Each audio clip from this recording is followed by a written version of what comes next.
Google has opened a new front in its battle with Apple for the smartphone and tablet market. The smartphone war has just got more interesting. Google's now going to become a manufacturer.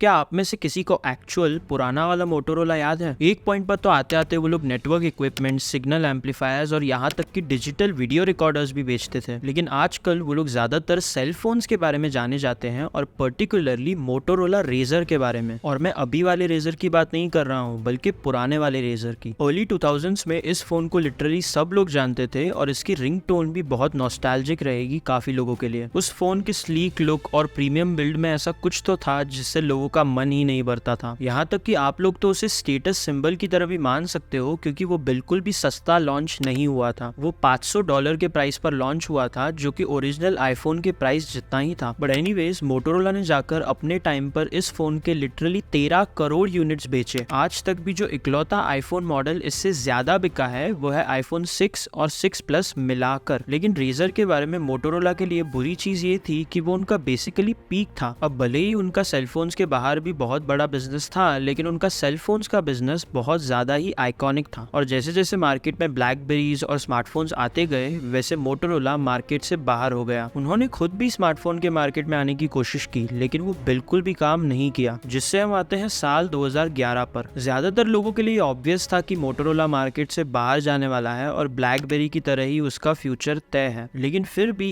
एक इंसान ऐसा था जिसने Motorola पर बेट ली, और वो था Google. अगस्त 2011 में इस डूबती कंपनी को अक्वायर करने के लिए गूगल ने $12.5 बिलियन को कैश में दिया। जैसा कि आप लोगों ने गेस कर दिया होगा, क्रिटिक्स और इन्वेस्टर्स बहुत गुस्से में थे और उन्हें ऐसे लग रहा था कि गूगल ने इन पैसों को बर्बाद कर दिया है। और फिर उसके बाद एग्जैक्टली यही हुआ। खरीदने के बस 3 साल के अंदर ही लेनोवो ने मोटोरोला को गूगल से सिर्फ $2.9 बिलियन में खरीद लिया। अब ऑन पेपर तो ये गूगल के लिए एक बहुत भारी लॉस था। $9.6 बिलियन का लॉस, ऊपर से मोटोरोला को चलाने का खर्चा अलग। समय के साथ साथ पता चल गया कि मोटोरोला को अक्वायर करना एक इतनी बड़ी गलती थी जिसे सिर्फ गूगल अफोर्ड कर सकता था। और धीरे धीरे बहुत सारे आर्टिकल्स भी आ रहे थे गूगल को मॉक करते हुए कि उन लोगों ने इतना बुरा डिसीजन क्यों लिया। लेकिन टाइम के साथ साथ लोगों को इसका दूसरा पहलू दिखने लगा और लोगों को बाद में जाकर पता चला कि गूगल कौन सा गेम खेल रहा था। तो फिर ऐसा हो कैसे गया कि गूगल का ये वर्स्ट एक्विजिशन उनके लिए एक्चुअली में बेस्ट एक्विजिशन निकला। ये सुनना कि मोटोरोला शायद से गूगल की बेस्ट एक्विजिशन रह सकती है, शायद से आपको थोड़ा सा हैरान कर दे। I mean, ये तो ऑब्वियस है क्योंकि गूगल ने इतने सारे सक्सेसफुल एक्विजिशंस किए हैं और ज्यादातर लोग गूगल की सबसे बेस्ट एक्विजिशन बोलेंगे या तो यूट्यूब या तो एंड्रॉइड, स्पेशली क्योंकि इन दोनों का कॉस्ट मोटोरोला के कंपैरिजन में बहुत ज्यादा कम था। लेकिन बात यह है कि मोटोरोला ने एक्चुअली में एंड्रॉइड के सक्सेस में एक बहुत इंपॉर्टेंट रोल निभाया है। और ये सब समझने के लिए हमें पहले एंड्रॉइड के शुरुआत को समझना पड़ेगा। कहानी शुरू होती है अक्टूबर 2003 में, आईफोन के भी लॉन्च के कई साल पहले। उस टाइम पर तो एंड्रॉइड स्मार्टफोन्स के लिए डेवलप भी होना नहीं शुरू हुआ था, वो एक्चुअली में डिजिटल कैमरास के लिए डेवलप होना शुरू हुआ था। लेकिन एंड्रॉइड के फाउंडर्स ने ये जल्दी ही रियलाइज कर लिया कि स्मार्टफोन का मार्केट बहुत ज्यादा पोटेंशियल वाला था, तो इसकी वजह से उन्होंने स्मार्टफोन मार्केट में पिवट कर लिया। और फिर गूगल के फाउंडर लैरी पेज का इनमें इंटरेस्ट आया। लैरी पेज को दिख रहा था कि मोबाइल इंडस्ट्री बहुत तेजी से डेवलप हो रही है और उन्हें चाहिए था कि गूगल भी इसमें इन्वॉल्व रहे। लेकिन गूगल और एंड्रॉइड के पास एक मेजर प्रॉब्लम थी, जो ये थी कि उनके पास हार्डवेयर नहीं था। उन दोनों कंपनीज के पास हार्डवेयर बनाने का कोई भी एक्सपीरियंस नहीं था और भले ही उन लोगों ने ट्राई जरूर किया, लेकिन कुछ टाइम के बाद ये क्लियर हो गया था कि वो लोग कभी भी एप्पल के साथ कम्पीट नहीं कर पाएंगे। आईफोन के धमाकेदार अनाउंसमेंट के बाद एंड्रॉइड को ये समझ में आ गया था कि उनका फोकस सिर्फ गूगल के फोन्स पर नहीं हो सकता है, क्योंकि वो ज्यादातर खास नहीं होने वाला था। तो इसके लिए एंड्रॉइड को इस चीज पर फोकस करना था कि वो कैसे हजारों फोन को पावर कर पाए जो कि एक दूसरे से अलग हो, क्योंकि एप्पल ये नहीं कर पाएगा। और इस सपने को सच बनाने के लिए गूगल को ये चाहिए था कि उनकी टीम में फोन मैन्युफैक्चरर्स उनके साथ जुड़े। उसके बाद आया नवंबर 2007 में ओपन हैंडसेट अलायंस। ये अलायंस ने network operators, software developers, component manufacturers और डिवाइस मैन्युफैक्चरर्स को जोड़ा, जिन सब ने मिलकर एंड्रॉइड को अपना सपोर्ट दिखाया। और जैसा कि आपने गेस कर ही लिया होगा, उनमें से एक मैन्युफैक्चरर था मोटोरोला। बाद में जाकर मोटोरोला ड्रॉइड ऐसा पहला फोन बन गया जिसमें एंड्रॉइड 2.0 था, लेकिन वो डेफिनेटली आखिरी तो नहीं था। गूगल के सारे पार्टनर्स धड़ाधड़ अपने एंड्रॉइड फोन्स को लॉन्च करते गए और क्योंकि ये फोन्स जनरली सस्ते होते थे और एप्पल से ज्यादा कस्टमाइजेबल होते थे, इसके लिए काफी लोगों ने एंड्रॉइड को चुनना शुरू किया। 2010 तक आते आते एंड्रॉइड ने iOS को ओवरटेक कर लिया टोटल इंस्टॉलेशंस में, और उधर ही साइड में गूगल बहुत सारे अपडेट्स लगातार लॉन्च करते जा रहा था क्योंकि उनके पास फीचर्स देने के लिए ही बहुत सारे थे। और उसके बाद इवेंचुअली उन लोगों ने खुद का स्मार्टफोन भी लॉन्च किया जिसका नाम था गूगल नेक्सस। अब भले ही एंड्रॉइड को अडॉप्शन और पॉपुलैरिटी में बहुत सक्सेस मिली, लेकिन इस प्रोजेक्ट पर दो कंपनीज की बहुत कड़ी नजर थी और वो थे एप्पल और माइक्रोसॉफ्ट। इन दोनों कंपनीज ने कंप्यूटर ओएस की दुनिया पर कई दशकों तक राज किया था एंड ऑफ कोर्स उन्हें मोबाइल मार्केट के साथ भी सेम ही करना था। तो इसके लिए इन दोनों कंपनीज ने पिछले कई दशकों से जो भी पैटर्न्स को जमा किया था, उन सारे पैटर्न्स का यूज करके उन लोगों ने गूगल पर केस ठोकना शुरू कर दिया। गूगल के लिए इन लॉसूट से लड़ना बिल्कुल भी आसान नहीं था। सच्चाई तो ये है कि वो लोग सच्ची में भी एप्पल और माइक्रोसॉफ्ट के बहुत सारे पैटर्न्स को इन्फ्रिंज कर रहे थे, और क्योंकि एंड्रॉइड का कोड ओपन सोर्स था, यानी कि दुनिया में कोई भी उनका कोड देख सकता था, तो इन कंपनीज के लिए बहुत आसान हो गया कि वो लोग एंड्रॉइड का पूरा कोड देखें और सारे कॉपीराइट इन्फ्रिंजमेंट्स को पिन पॉइंट करें। एंड उन्होंने एग्जैक्टली वो ही किया। और एप्पल का इस सिचुएशन में क्या कहना था वो आप स्टीव जॉब्स से ही सुन लो। उन्होंने कहा कि वो लोग मरते दम तक इससे लड़ने के लिए तैयार हैं और इसे सही करने के लिए वो एप्पल के पूरे $40 बिलियन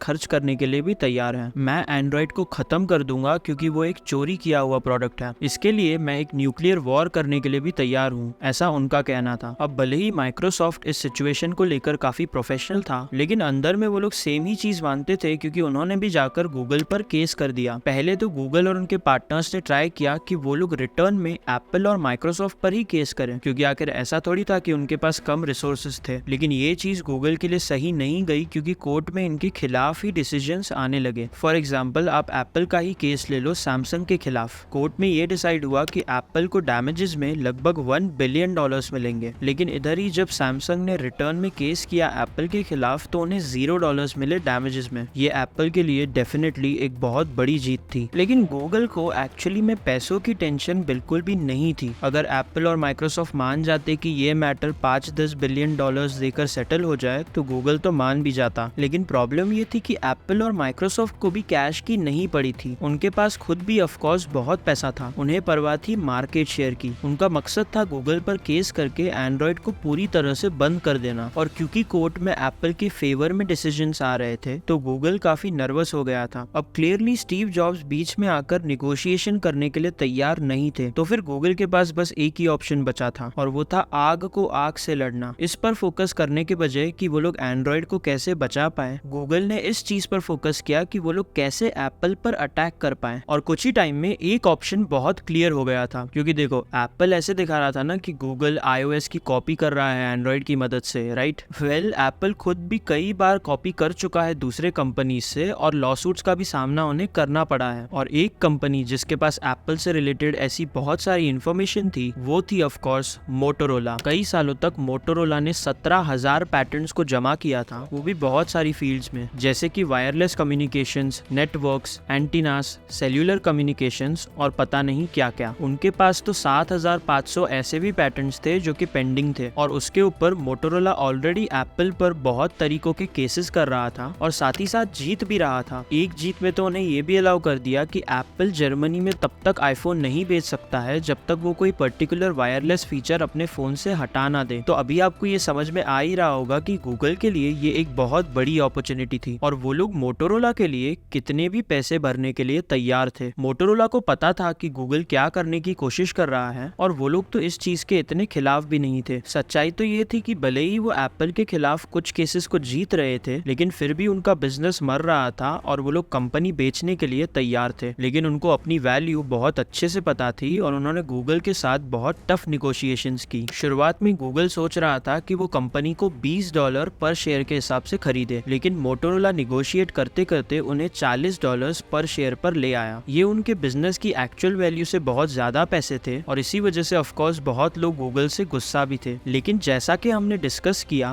गूगल को मोटोरोला के बिजनेस से बिल्कुल भी फर्क नहीं पड़ता था। उन्हें इंटरेस्ट था मोटोरोला के इंटेलेक्चुअल प्रॉपर्टी में और उन्होंने वो ही रखी। जब लेनोवो ने गूगल से मोटोरोला को खरीदा तब गूगल ने 2000 पैटर्न्स को छोड़कर सारे पैटर्न्स अपने पास रख लिए और तब जाकर एप्पल और माइक्रोसॉफ्ट को पता चला कि गूगल गूगल भी इस बात को बिल्कुल भी नहीं छोड़ने वाला है। गूगल के मोटोरोला को बेचने के 3 महीने के बाद ही एप्पल ने गूगल के साथ सेटलमेंट कर ली और उन दोनों ने अपने खिलाफ सारे केसेस को ड्रॉप कर लिया। माइक्रोसॉफ्ट ने और भी लंबे समय तक केसेस को होल्ड किया, लेकिन कुछ टाइम के बाद वो लोग भी अपने सेंसेस में आ गए। अगर गूगल मोटोरोला को 9.6 बिलियन डॉलर्स के लॉस पर बेच के सिर्फ एंड्रॉइड को भी बचा पाया तो उनके लिए वो एकदम वर्थ इट है, क्योंकि आज एंड्रॉइड दुनिया का सबसे पॉपुलर ऑपरेटिंग सिस्टम है। लेकिन एक सेकंड, गूगल के लिए तो चीजें और भी बेटर हो गई। देखो, गूगल ने लेनोवो को जो 2.91 बिलियन डॉलर की सेल की थी ना, वो उनकी मोटोरोला के साथ अकेली सेल नहीं थी। गूगल ने मोटोरोला का set top box unit Arris नाम की कंपनी को 2.35 बिलियन डॉलर्स में बेच दिया, जिससे उनका लॉस घटकर 7.24 बिलियन डॉलर्स हो गया। लेकिन ये कहानी यहाँ पर भी नहीं रुकती है। मोटोरोला को खरीदने के जस्ट बाद गूगल ने मोटोरोला के बहुत सारे पुराने लॉसेस को अपने फाइनेंशियल स्टेटमेंट में रोल ओवर कर दिया, जिससे उन्हें 6.6 बिलियन डॉलर्स का टैक्स बेनिफिट मिला। तो असलियत में मोटोरोला के सारे पेटेंट्स खरीदने का और एंड्रॉइड को बचाने का गूगल का टोटल कॉस्ट आया सिर्फ 640 million dollars. By the way, perspective के लिए मैं ये बता दूं कि गूगल ने पिछले 12 महीने में ही 80 बिलियन डॉलर्स कमाए हैं। तो ये पूरे के पूरे मोटोरोला के झंझट में उन्होंने सिर्फ अपने 3 दिन के प्रॉफिट को खर्च किया। ऊपर से उन्होंने 22,500 पैटेंट्स और एप्लीकेशंस को भी रख लिया, जिससे हर पैटेंट की कीमत आती है सिर्फ $29,000। अब इन पैटेंट्स की मदद से वो लोग न्यू डिवाइसेस और टेक्नोलॉजीज को भी ला सकते हैं, लेकिन वो लोग इससे साथ ही साथ अपनी कंपनी को डिफेंड भी कर सकते हैं और टाइम आने पर किसी और कंपनी पर अटैक भी। एंड में जाकर भले ही मोटोरोला का ये एक्विजिशन स्टार्टिंग में बेवकूफी लग रही थी, लेकिन कंपनी के फंडामेंटल्स को देखने के बाद इसके पीछे क्लियरली कोई और रीजन था। गूगल ने ब्रिलियंटली मोटोरोला के हजारों पैटेंट्स का यूज करके अपने सबसे इंपॉर्टेंट एसेट्स में से एक एंड्रॉइड को बचा लिया, और एंड में जाके तो उनको जेब से इतने पैसे भी नहीं लगे। अब बहुत सारे क्रिटिक्स का ये कहना है कि गूगल शायद से मोटोरोला के बिना ही एंड्रॉइड को बचा सकता था। भले ही एप्पल एंड्रॉइड के खिलाफ प्रोग्रेस कर रहा था, लेकिन ये तो इम्पॉसिबल होता कि वो एंड्रॉइड को पूरी तरह से बंद कर दे। तो शायद से बेटर डिसीजन ये रहता कि एप्पल को उनकी गेम्स खेलने दो और बाद में जाकर कोर्ट में सेटल करो। लेकिन चांसेस इसके काफी ज्यादा है कि ये बहुत महंगा पड़ता। अगर एप्पल सैमसंग के खिलाफ $1 बिलियन